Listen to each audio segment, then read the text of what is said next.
Welcome to the Bo and Luke Show, a podcast designed to inspire you to be better, know better, and do better. You can connect with Bo and Luke on social media at The Bo and Luke Show, or send us an email at fanfeedback@theboandlukeshow.com. Brought to you by Sound United.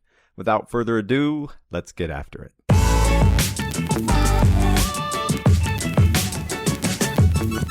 Bo and Luke Nation, here we are for a great episode of the Bo and Luke Show, and we have a really special guest with us today. Her name is Robin Flaherty. I would say Robin is the employee benefits guru, and this is a great episode for us to bring to you now at this time because according to the Kaiser Family Foundation, there's about 156 million Americans who are sponsored through their employer for their health benefits. And when you think about that, and there's only like 163 million that are in the workforce. So when you add those sponsored by their employer and their families, that's a lot of people. So this episode is coming to you now because it's open enrollment season for next year's healthcare plan. And between Robin and myself and Luke, we've been around this industry for decades, plural, many. And we know that not all employees get all the information they need in order to make an informed decision. So we thought we'd come out with this special episode at this time to help educate and help people have another source of information for everything that they have to decide. So Robin, welcome to the Bo and Luke Show. Thank you for having me. Yeah, tell us a little about yourself. Well, I have been in the employee benefits industry for 23 years. And before that, I was an accountant. And before that, life was pretty carefree. I was in college. Yeah. So you can do the math on that one. Yeah, we'll let people do that. So what is happening now? Open enrollment season is here. What does that mean to folks? It means that you have a very important decision to make. And, if you think about it, health insurance, it has not officially been designated a financial instrument in the terms that we think of, registered financial instruments, but it is a mechanism for you to shift risk of your healthcare costs to another entity. I mean, that's what insurance does, right? It transfers the risk. And so you have a very important decision to make that can be the difference between, paying extra several thousands of dollars if you don't choose right. And that's a lot of money. Yeah, that is a lot of money. And that's what we don't want people to do. We don't want them to get the decision wrong and then end up waiting for another year before they can change that decision in the next plan year and so forth. Correct. Yes, because if you have a qualifying event during the year, that's not always that qualifying event just allows you to change coverage tiers, add or drop coverage. It doesn't allow you to switch plans most times, right? So you do have to get it right. No pressure, but you do have to get it right. Yeah, for sure. That's tough. That's a lot of expectations to put on just the normal worker out there, And it comes at a time, typically, that now we're towards the end of the year and a lot of things going on. We're going into the holiday season, which is, of course, always a wonderful distraction. But this year, I think we have the added burden of COVID and just kind of our new normal. I don't know if I like that phrase, but I really haven't thought of a better way to explain what's happening to, what's going on right now. Yeah. Luke and I were talking before the episode and we were talking about, this time of year comes every year, right? And comes every year. That's the most profound thing we're going to say today. That is, it's profound. But even more profound is the people oftentimes you hear, and you don't hear it publicly, you hear it privately, and you hear people that are in this world, HR leaders, and who knows, maybe even some benefits folks, advisors and so forth, that it's like, oh my gosh, it's open enrollment season. I'm going to have to do a lot of work. I got all this stuff to get done and there's a time frame to it. And I hate this time of year. And you just kind of wonder, why are you in the business, right? Why This is such an important time for your entire company. Mhm. Why, if you hate this time, maybe you're in the wrong line of work. So if you're an HR professional out there listening, I really hope you take that to heart. If you hate this time, man, go find another job. I'm not serious. just right. No, I agree. And, I've been very fortunate over my career. I've worked with business leaders that really do care about their employees. Sure. One in particular, actually had coffee with him last year. He sold his business about 8 years ago, and miss him dearly, miss working with him all the time. He really cared very much about his employees, spent a lot of money on the benefits, a lot of time making decisions.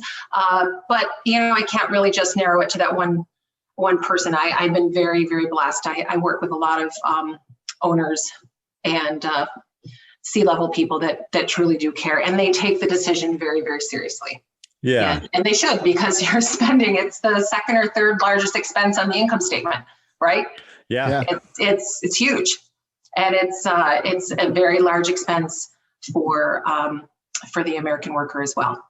Yeah, for sure. So along those lines, I give full credit to people that do take it seriously, and especially employers who are doing their absolute best that they can by their employees. So off the top of your head, Robin, what is like the first thing that comes to mind for you that you think people should pay particular attention to?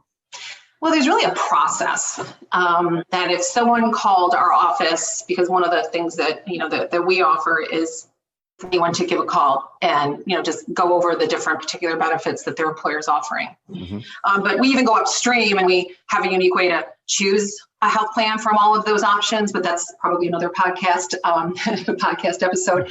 But for the average person that is now have just been given their open enrollment information, and let's say there's 2 or 3 plan options, hopefully there's not more. Typically you can accomplish what you need to accomplish with a low, medium, high option. That there's a couple things that they should be thinking about. And the first one is, what coverage level do I need? Is it just for me? Is it for me and my family? Then you've got to be thinking about, your known and anticipated medical expenses. Other things that come into the equation are, is it just one open enrollment that you're looking at, or are you comparing between employers and 2 open enrollments for your family, because both of you work, and you each have an employer option. So you've got to meld all that into the equation. And some of the things you can think about is there an employer opt-out on one of the plans where, if one employer is offering some type of compensation to, if you're waiving their health plan, if that's in the form of what's called a health reimbursement account, where it will help you pay for some of your out-of-pocket expenses on the other plan, and then the other plan has, a generous contribution, you could be in a win-win position on that one. So there's always, so ask, if it's not clearly laid out in the open enrollment materials, it wouldn't hurt to ask HR, hey, is there any kind of an opt-out if I'm waiving this coverage? I can't imagine it would be omitted from the information, but that's such a big decision point there to really compare both of your options, because you can end up, popping some plan to help you defray the costs and out-of-pocket costs on the other plan that you do elect. So there's one thing to keep in mind. So are you saying you can go with both plans? Did I just hear that? No. Okay. No, I'm sorry. I maybe misread that one. That's why we need Robin in our lives. So No.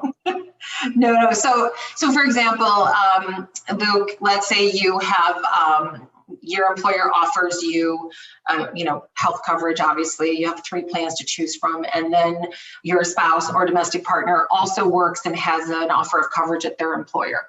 So now you need to choose. Well, which employer do we go with? Which health plan? Not only which health plan do we choose within the options at each employer, which employer do we go with? And you can't choose both. You have to waive one and elect the other. Yeah, we did. My wife and I just did that same thing this past year, and we actually ended up switching. So yeah, that That resonates. Yeah. From we just one went to through the that. other. Right. Yeah. From Yep. one to the other. And we had all Mm-hmm. sorts of questions of like, because the first thing you find out is you're like, well, we're going to save, it was significant. I want to say $400 or $500 a month from switching from one plan to the other. But then my mind immediately went to, well, it's too good to be true. What am I missing out then on these plans? Right. And then digging in and comparing the plans is tough. Right. Right. And there's some tools out there that can help you do it. It just depends on, what what enrollment portal you're making your decision through. Sure. There are different tools out there that, you can drop in some expenses and they can, but again, that's just for that particular offering, employer's offering. I don't know of any tool that allows, that two employers are linking up together to noodle it out between, let's say one employer offers 3 options, the other employer offers 3 options. Now you've got 6 plans to choose from. Right. Interesting concept. Right. Yeah. I don't know of anyone that is doing that. So there's a lot to think about. For sure. So tell all of the listeners, because I think this is a great concept that kind of helps simplify what you're looking at when it comes to expense and cost. And it's the phrase, pay me now or pay me later. How does that apply to health insurance? Right. Well, health insurance in its essence, the way the plans are structured, it is pay me now or pay me later. So that it's, if you pay more now, which is premiums, you'll pay less later when you use medical services or fill a prescription at the pharmacy. And, conversely, if you pay less in premiums, you will then, of course, pay more they call it point of service for, medical services at a provider's office, at your primary care doctor's office, a specialist, or if you were to use urgent care, you would pay more because you paid less. And, it's really, so there's a couple different, really 2 different distinct financial arrangements on a health insurance policy. One is your premium, and that's a fixed monthly amount. Yours could be lower depending on, so there's the face value, the face amount of the premium, then there's the employer contribution, and then there's the employee contribution. And so it's a formula. There's, if you're thinking about, if there's high deductible health plans, which should be HSA eligible, health accounts eligible. Now, there are lots of acronyms we're throwing around here, so I will make sure that I'm telling you what they are. But let's take just a high deductible health plan. They're called HDHPs, and they most likely should be HSA eligible, which means you can open up a health savings account to pay for the out-of-pocket on those plans. But those plans come with a deductible, which is your first dollar responsibility. And after you meet that, you go into a co-insurance corridor, and that could be a percentage where you pay a percentage and the insurance company pays a percentage, or it could be a fixed dollar amount depending on the design of the plan design. And if the amounts you pay in the deductible space plus the amounts you pay in the co-insurance space equal a certain out-of-pocket maximum, then the insurance company pays 100% for the remainder of the plan year. Many plans are calendar year, but you can have a plan that is what's called fiscal year, which is, let's say, December 1st through November 30th. Right. I do have a few December 1st renewals I'm working on right now. Gotcha. Okay. But you can also have a copay plan. Now, copay plans are much more expensive. They do not have a first dollar deductible. And most plans have an out-of-pocket maximum, but when you have a copay plan, you would inch towards that out-of-pocket maximum in smaller fixed dollar copays. So chances of hitting that out-of-pocket maximum are very small. But on a high deductible health plan, chances of hitting that out-of-pocket maximum is very high. Yeah. So it sounds like everything that you're saying, and going back to pay me now, pay me later, it's the scenario truly where you kind of leaves you in the position where you really can't say, family A, family B, family C, family D, you should all do this thing, or you should select A, or you should select B, plan A, whatever, because it's about money. your personal situation and money, and you're weighted against your risk of your medical needs that you're trying to plan for over the entire year, and where you think you or your family, if there's more than one of you, are going to end up, and how much do you want to pay for up front? How much do you want to pay for on the back end? So truly get out your pad, get out your pencil, and make sure you're writing numbers down, trying to figure out exactly where you're going to be. Tough. Right. And it's, it's like any decision in life. If you have information, it's a lot easier to make a decision. So if you know you're going to have, X amount of medical expenses, let's say you have a non-urgent medical procedure that you're planning, something that, needs to get done, but, you're waiting, you definitely can, if it's non-urgent, you can kind of plan those out and, get certain things done before your next renewal, if possible, right? Like anything, if you've got information, knowledge is power, right? And so it's so easy to make a health plan if you know the expenses that you're going to have. It's it's that what if, it's that insurance risk question that you have to answer. Absolutely.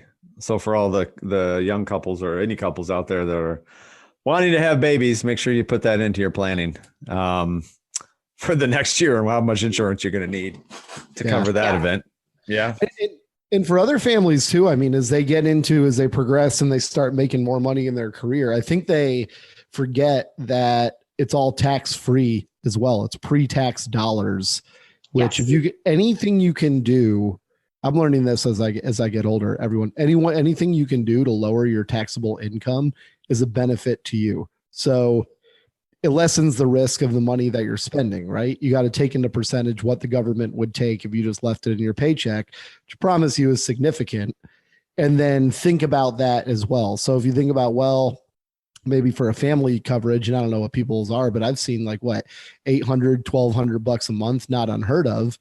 If you're paying $1,200 a month, I'm just some quick, back of the napkin math. That's probably really like $700 out of your paycheck, Usually now I'm in New York State, so I usually tell people that the minimum you're going to save with pre-tax dollars is 30% because it is. It's, significant. Absolutely. It's the minimum, and it could be higher depending on your tax bracket, depending on, how much you're paying federal and state. But if you look at the minimum federal, state, and FICA, remember you're saving the FICA as well, that's 7.65%. It's 30%, and it could be more. And it's a good safety net, I think. Well, and that's just on the premiums. And then, of course, if you're in a high deductible health plan and you're fully funding a health savings account, that's even more savings. That's even more tax savings. That's true. Yeah, for sure. So let's get your definition, your education, or let us get your education on health savings account versus the difference between a health savings account and an employer that's offering, maybe there's not a high deductible health plan, but then you have the option for potentially a medical flexible savings account, an FSA. Yep. So let's start with the HSA. And what is that? Okay. A health savings account, the legislation was passed in December of 2003. And it was dubbed a health 401k because basically the features of a health savings account is that you've got a ceiling and a floor. And so the ceiling is how much you can put into it, and the floor is the minimum deductible a health plan has to have in order for it to be HSA eligible. But there's some more rules baked into that. So the minimum a health plan has to have, the minimum deductible a health plan has to have to be HSA eligible is $1,400 for a single and $2,800 for a family. Okay. But you can't have anything other than preventive medical and preventive prescription drugs paid in the deductible space. If you do, and they're called hybrid plans, and the carriers love to design them, it's a bit of a trap because you could end up with $1,000, $1,100 deductible.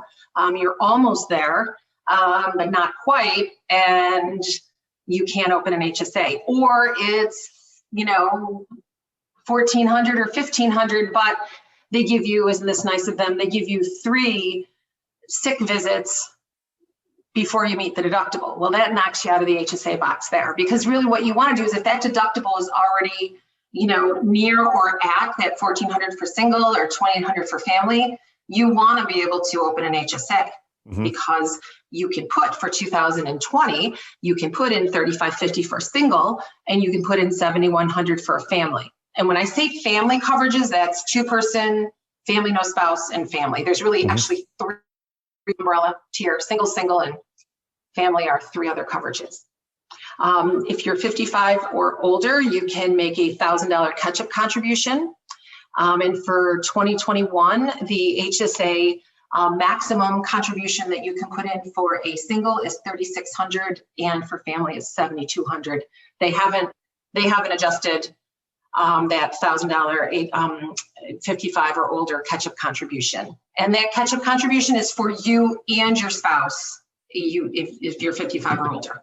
Yeah, excellent. And it's whenever you turn 55, it's not they don't prorate it. So, for example, I'm 55 this year, as a matter of fact, at the end of December. So I can put in $1,000 extra, full $1,000. It's not going to get prorated. Gotcha.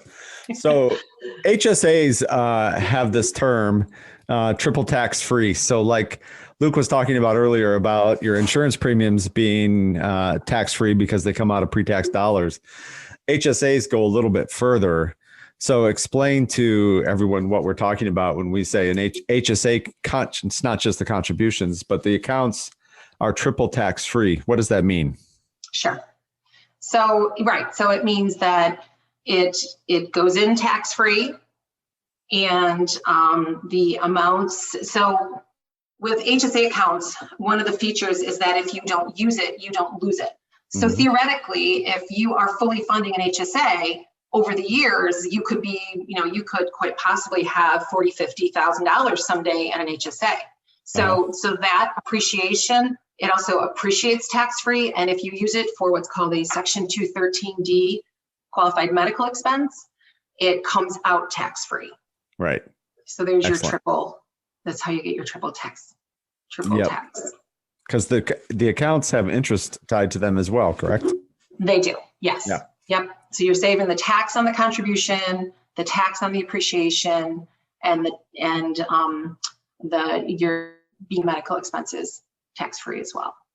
And what happens to the HSA account if the person chooses to leave their employer? You own the account. The account is individually owned, so that when an employer gives you an HSA contribution, it's given, it's gone. You do not give it back. You take it with you. So the HSA accounts are individually owned. They're subject to audit by the IRS, and those amounts, that's your money that you would take with you if you left an employer. Yeah, and which is one of the. Go ahead, Luke. I say it's audited, so you can't just go buy beer with it or something like that. Right. So that Section 213 qualified medical expense we talked about a minute ago. There's a whole list. I mean, beer in some places. Big screen TV. Yeah. I guess beer could be like a medical expense for some. Medicinal, yeah. Yeah, for some reason. Some people, some people. Mental health. It's my mental health. Oh yes, God. Actually, what's interesting about alcohol, in 100 years, we've gone from prohibition in 1920 to essential service in 2020. Yes, that's a lot's right. Happened in 100 years. Isn't that something? That is incredible. And to the listeners out there, I know that. I'm sorry, go ahead. Oh, I was just going to say to the listeners that, I know that some of this sounds complicated. I assure you it's not that complicated. Take the time to figure it out, because seriously, at the very least, this could be the difference between you getting or cutting a check to the government come April. And nobody wants to cut a check to the government in April. I know I certainly don't. You might as well cut it to yourself throughout the year. Thank you. Exactly. Right. And I think that a lot of folks get scared with this. Maybe they don't participate like they should because they just don't understand it. It's not that tough. I think you sit down with someone like Robin, her team, your employer, you owe it to yourself to spend 20, 30 minutes out of your day. It's not that complicated to just fully understand what's going on and make that educated decision. I just wanted to give that disclaimer that they really owe it to themselves. Be the best, the most profitable 30 minutes they ever spent. Right. Yeah, for sure. And there's a few other things. I know not to jump around too much, but to your point, Luke, it is the best time well spent, because what you want to do also too is what I always tell employees, if they call our office and they, we just did this Friday with someone, we noodled through which plan they should take based on their situation. And what I always like to do is tell everybody and we do it for our clients. We run what I call the total financial risk on a health plan. And that's your annual premiums plus the out-of-pocket maximum. Okay. And that gives you kind of that worst case scenario, what's going to be the most out of your pocket if you were to hit the out-of-pocket maximum. But then you've got to kind of backtrack and think to yourself, okay, let's now look at the plan design structure. They're not hitting that out-of-pocket maximum is even possible, right? If it's a copay plan, you're going to get there in these little tiny increments of, maybe $25 at primary care, $50 at the specialist, $500 or $1,000 if you go in the hospital. Chances are you're not going to hit that $6,750 out-of-pocket maximum. But if you've got a high deductible health plan and you've got $1,400 deductible, in a large out-of-pocket maximum, and you've got a 20% coinsurance in between there, that percentage coinsurance could put you on the fast train to the out-of-pocket maximum. Mm-hmm. Absolutely. So you've got to look at that total financial risk, but then you got to step back and ask yourself, kind of what are what's the benefit structure, right? Mm-hmm. Which plans have a percentage versus a fixed dollar copay for prescriptions? Which plan has a percentage coinsurance versus a fixed dollar coinsurance after the deductible?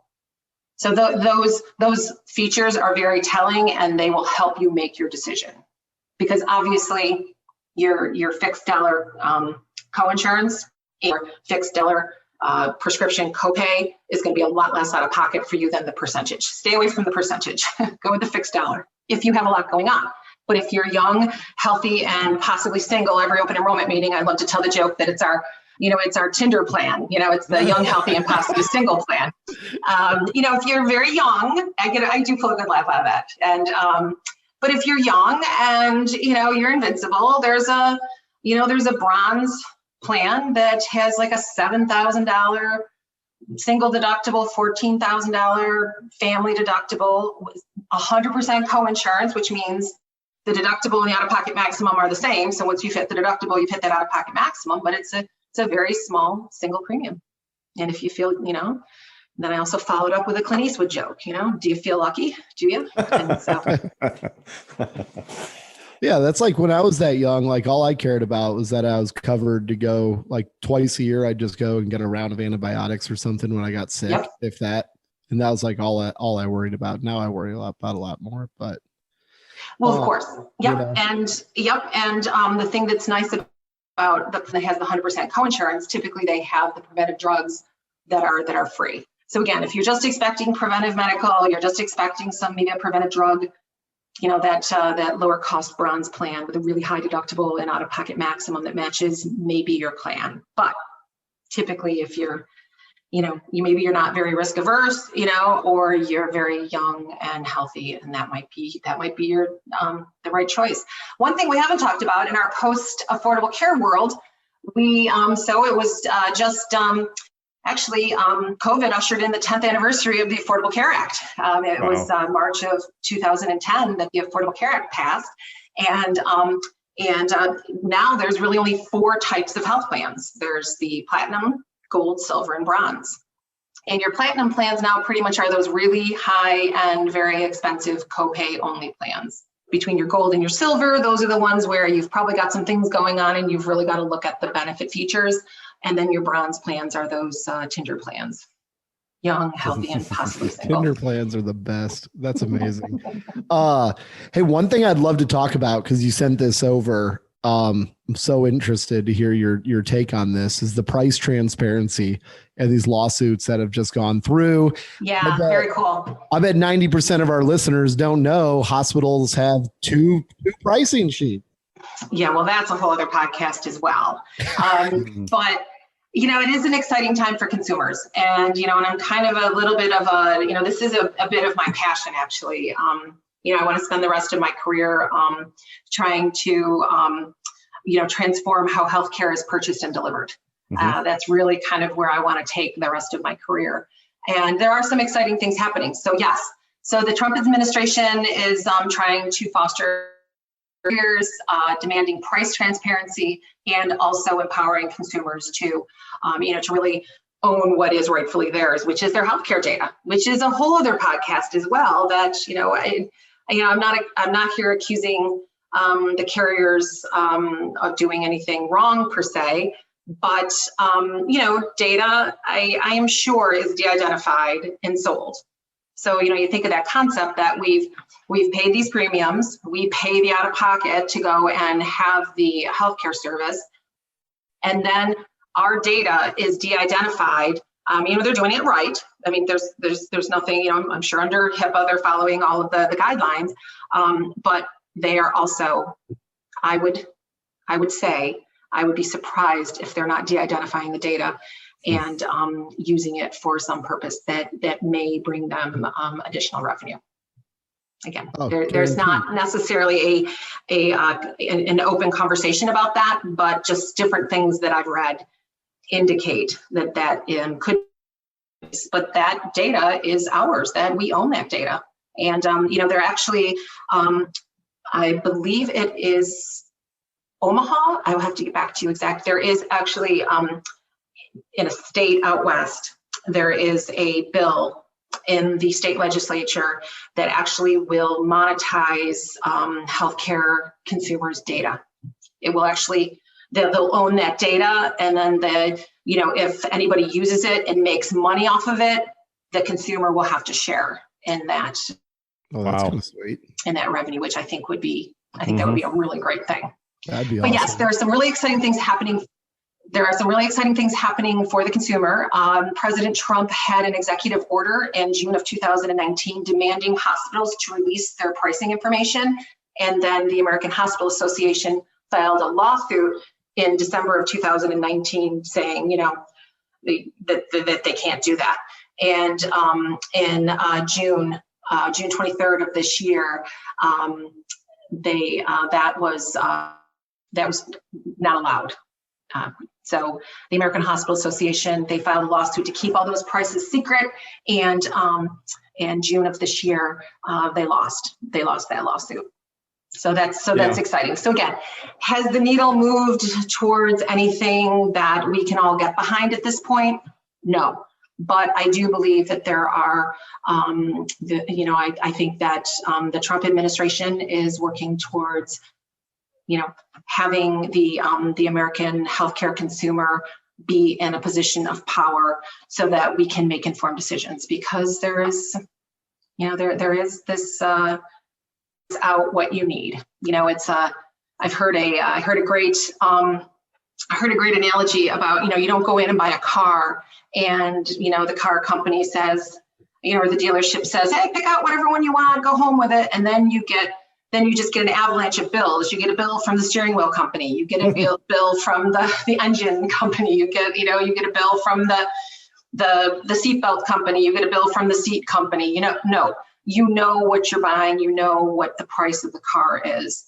And, from a health insurance or a health care perspective, we should know what we're purchasing. Yeah, it's nuts. I got into the PBM business a couple of years ago, pharmacy benefit management, for our listeners that don't know that acronym. And it will, if you just go do minutes of research online about the PBMs and how they make money, it will blow your freaking mind the way that our economy is set up right now from a drug perspective, who's making the money, where all those dollars are going from, the drug manufacturers to the pharmacy, where your money goes, whether it's just the money that you're putting up at the pharmacy or whether you're under an insurance plan. I mean, long story short, you could be in line, just 3 people in line buying the exact same pill, two with two different insurance plans, one without insurance. You are charged a different amount for each drug. The pharmacy actually makes different profit from each drug based on your plan that you have. It's unbelievable. Yeah, the negotiations, the network negotiations are, it's like Oz. It's behind the curtain, right? Pay no attention to what's going on behind the curtain. And we tell in our enrollment meetings, we tell everybody with high deductible health plans to take a GoodRx card and ask the pharmacy to run it both ways, with their insurance card and with the GoodRx card. And it doesn't happen all the time, but in a fair amount of times, the GoodRx card, it has a better discount than the insurance card. And so then you have a decision to make. Okay, do you want to take the cash in hand, or do you want to pay a little more and have it count towards your deductible? Because the GoodRx card isn't going to be insurance. It's going to be, it'll actually sit outside of your health plan, and whatever amounts you pay will not accumulate to your deductible. But back to the bronze plans, if maybe you just had a one-off and you had, maybe you got, sick and had to, take a really expensive antibiotic because the amoxicillin doesn't work for you, and it's really expensive, then, you may want to just go with paying the less cost overall for that prescription versus paying more so that it accumulates to a deductible that ultimately may not matter because you're not going to get even close enough to hit that co-insurance or that out-of-pocket maximum. Right. I use GoodRx on my dog's medications too. Actually, I do. They have pet meds. Yeah, that's a good life hack, listeners. You can use it on pet meds. Yep, they do. Yes, and you can use your HSA dollars on more than medical. You can use them on dental and vision. So I wanted to get that plug in there when you're considering your HSA. Yes. Money. So when I said qualified medical expenses, that there's a whole list of medical, dental, and vision. Yes. Mm-hmm. Yep. And there's a few other little known facts about HSA, if I could. Yeah, sure. So for example, this is kind of a really cool hack. If you are under the age of 26 and you are health plan and they have a family health plan, a family high deductible health plan that's HSA eligible, and you are not their tax dependent. So let's say you're out of college, you're your own tax dependent, but because you're under the age of 26, you're still on your parents' health plan, you can contribute to a family level HSA contribution. And the member, your mother or father on, the health plan that you're on, they can also contribute to a family HSA level contribution. Oh, so wow. That's kind of also, it also is for domestic partners. If your domestic partner is also not your tax dependent, then they can also contribute to that family level as well if they're on your health plan. Now, similarly, you can't use your HSA dollars to pay for those non-tax dependents, your child under the age of 26, or your domestic partner that's on the plan. But it's kind of cool that they can contribute a family HSA level, which is twice the individual. So that's great. Cool. Yeah, that's awesome. That is super. I was not aware of that. That's good stuff. Another cool little hack, if you will, legal hack, is that you always want to make your HSA contributions through payroll, and because you save the FICA as well. So not only just if you do it through your tax return, let's say you take it out, of a bank account and put it into your HSA, or you get paid and put that after-tax money into your HSA. When you file your tax return, yes, you'll get to take it as an adjustment to income, which will save you federal and ultimately state taxes. But if you could do it through payroll, you also save the FICA.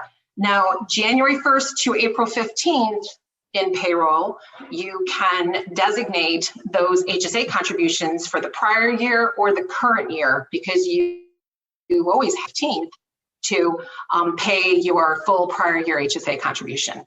So you always want to do it through payroll, but between January 1 and April 15th, if those HSA payroll contributions, you can designate it either prior year or current year. Oh, sweet. Which is also kind of cool. That's super cool. That's a really good hack. Mm-hmm. Yeah, very little known one. And then also, last HSA information, piece of information that's important is that you should always be letting your accountant know about your medical expenses. You should also be keeping, let's take family, for example. Let's go back to that bronze plan, right? You've got a family $14,000 deductible, and this is just for example, and it could not be 14,000, but let's use this as an example. Right. Exactly. Want to keep track of your expenses, because if one year you do hit that 14,000, but you can only put into your HSA, like let's say it's this year, you can only put in 7,100, you've got a $6,900 after-tax gap that you had to pay with after-tax dollars for that, to that out-of-pocket maximum from the 7,100 to the 14,000, right? Mm-hmm. Let's say next year you put in $7,200 into your HSA. Well, now, and then the year ends and you still have that money in your HSA, you can go back and reimburse yourself from the prior year when you had that after-tax gap with meeting your out-of-pocket maximum.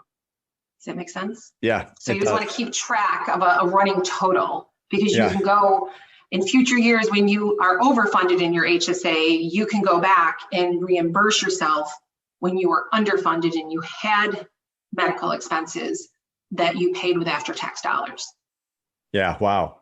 It's just, it's so it's important to keep that running total. Yeah. Important to keep track. And I want to point out, to everyone, how important this is and why we decided to do this special episode. We've been talking for about 45 minutes and literally only talking about your medical plans and your medical elections during open enrollment. But open enrollment covers medical and dental and vision and all your voluntary benefits like short-term, long-term disability, and any other types of things that your companies happen to have for you.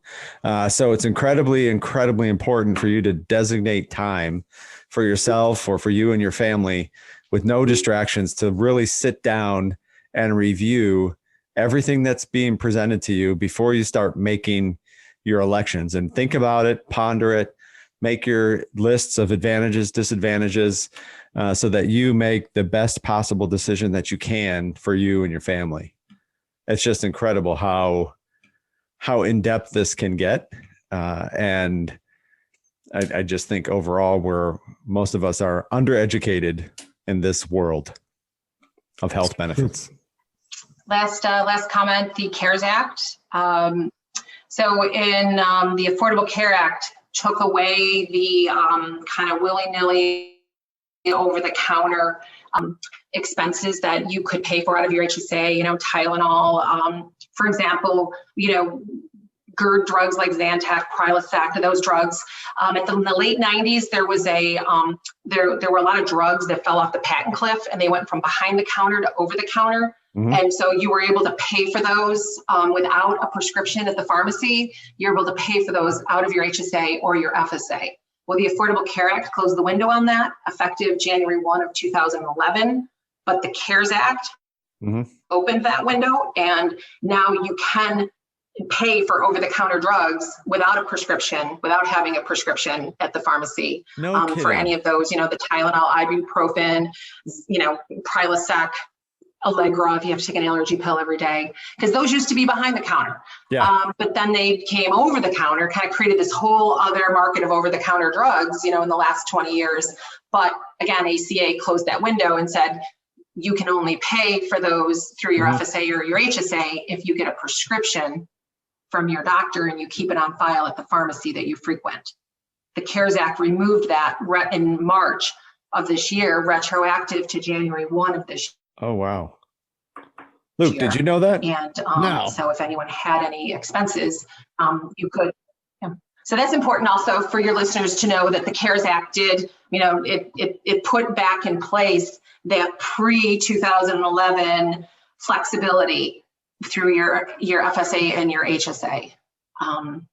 Wow. That you can pay for those over-the-counter drugs without a prescription. Here's a challenge to our listeners. We have an email address, fanfeedback@theboandlukeshow.com. We want to hear from you whether your employers did or did not, and you don't have to name your companies, and we're not going to dime them out.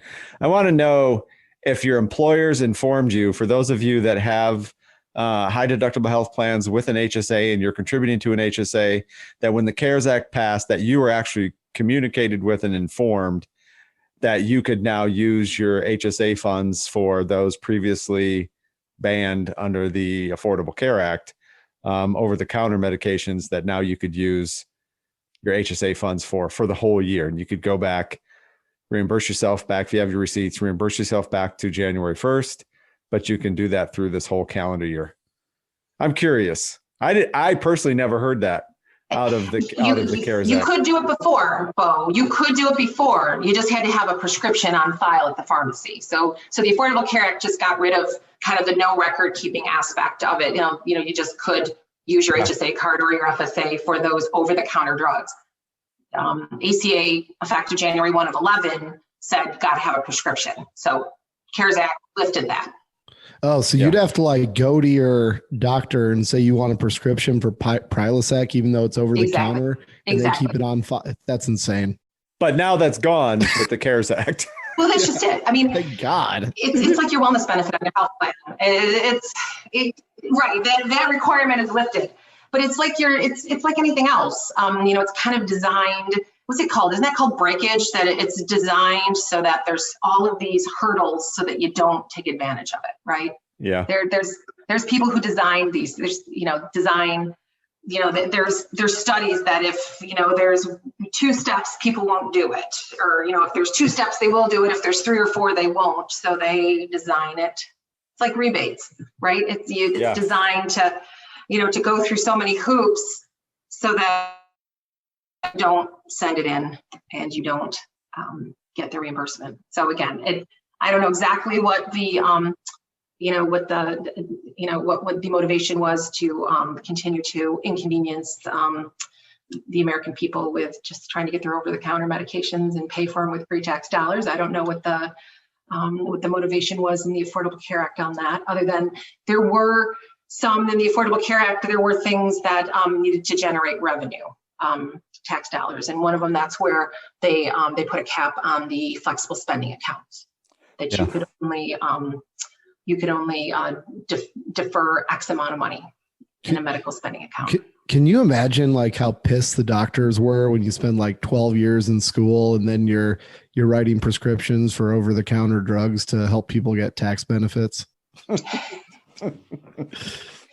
Well, the whole system is just a tangle if you think about it, right? It should just be so easy. Healthcare is the one industry the consumer is not in control, right? We're not in control. We don't have the information we need to really be in control of this huge expense in our lives. Yeah. Right. I mean, there's things we can do to make the best decision. And employers are out there spending a lot of money for benefits for their employees because it is an attraction and retention tool. Yeah. Now with COVID and the remote workforce and benefits, March of 2020 made employee benefits the fulcrum of an organization.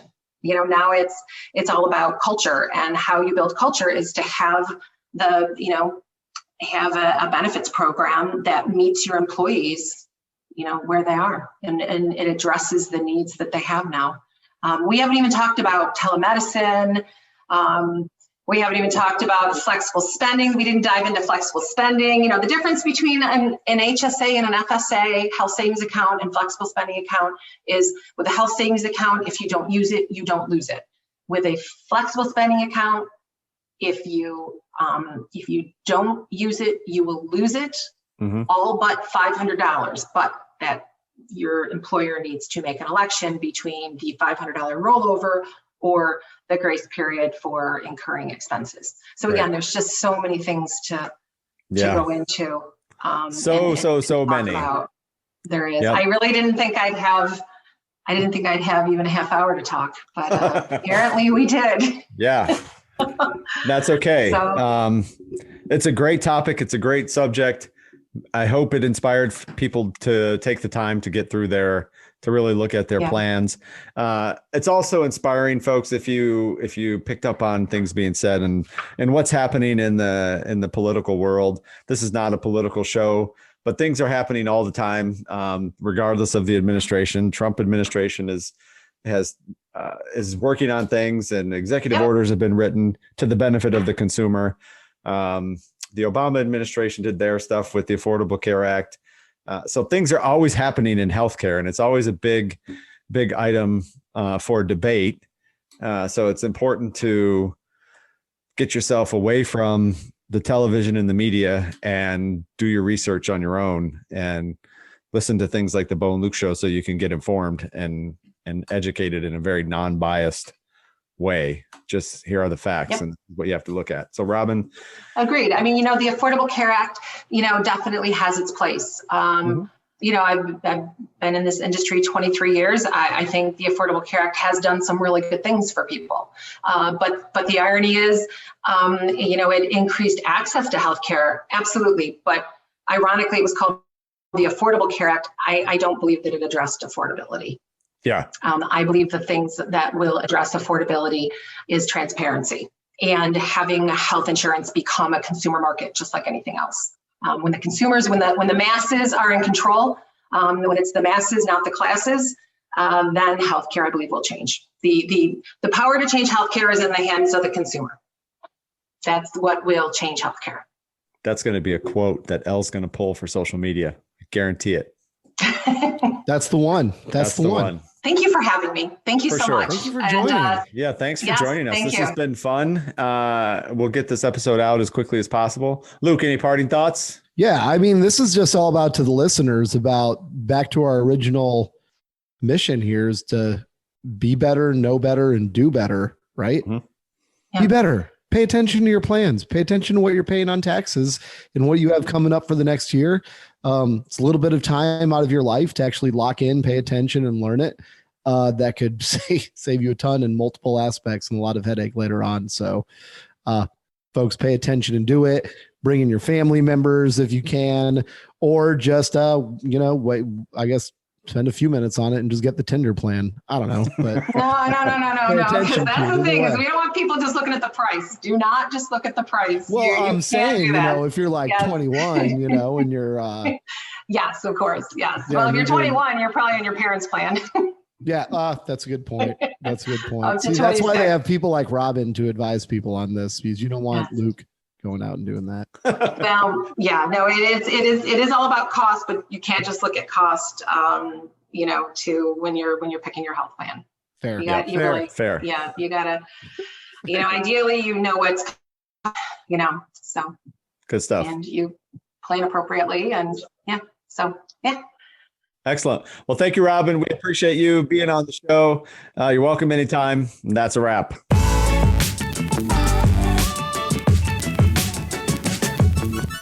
Tune in for a new episode every Thursday. You can subscribe to our email newsletter for information on upcoming guests, giveaways, and more. Rate, review, and subscribe.